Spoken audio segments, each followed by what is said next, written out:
किसी महान व्यक्ति का कहना था कि युवा के विकास की परिकल्पना उस वट वृक्ष के समान है जिसकी जड़ें हमारी पुरातन संस्कृति हो, जिसका तना हमारा लोकतांत्रिक मूल्य हो, जिसकी शाखाएं हो सबका साथ, सबका विकास और सबका विश्वास।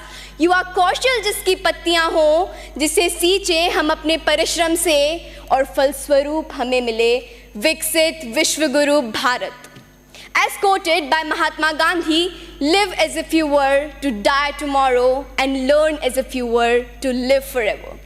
These words reminds us that education is not merely about acquiring knowledge, but continuous growth throughout our lives.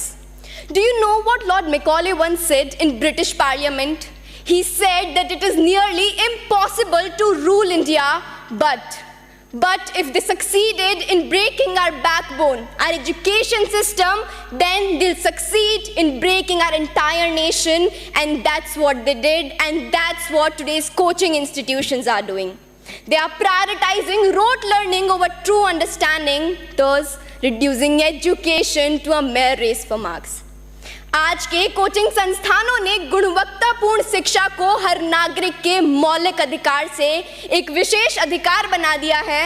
चिंतित माता पिता की नज़रों में ये कोचिंग संस्थान पैसा छापने की मशीन बन गए हैं जो छात्रों और अभिभावकों की असुरक्षाओं पर गिद्ध दृष्टि लगाए हुए हैं।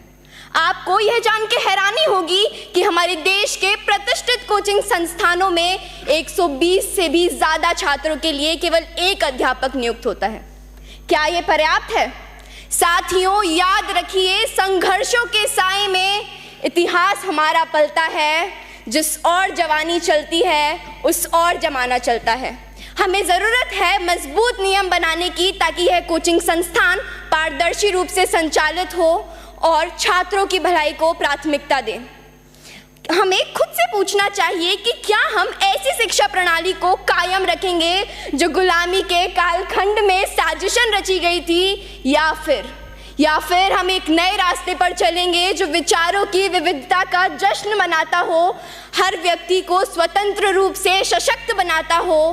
अंत में मैं बस यही कहना चाहूँगी कि वसुधा का नेता कौन हुआ, भूखंड विजेता कौन हुआ, अतुलित यशक्रेता कौन हुआ, नवधर्म प्रणेता कौन हुआ, जिसने न कभी आराम किया, विघ्नों में रहकर काम किया, विघ्नों में रहकर काम किया। जय हिंद, जय भारत और धन्यवाद। ऑनरेबल मेंबर ख्याति सिंह। ये लो, मुंह मीठा करो। आज मैंने अपना जॉब छोड़ दिया, अब हम पूर्णिया वापस जाएंगे। जॉब छोड़ दिया है? मतलब ये घर कैसे चलेगा? हम करेंगे क्या? और माँ बाबूजी क्या बोलेंगे?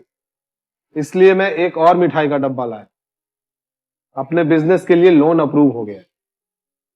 अरे लोन अप्रूव हो गया वो तो ठीक है, लेकिन पूर्णिया में हम रहेंगे कहाँ? अपना घर भी तो नहीं है वहाँ।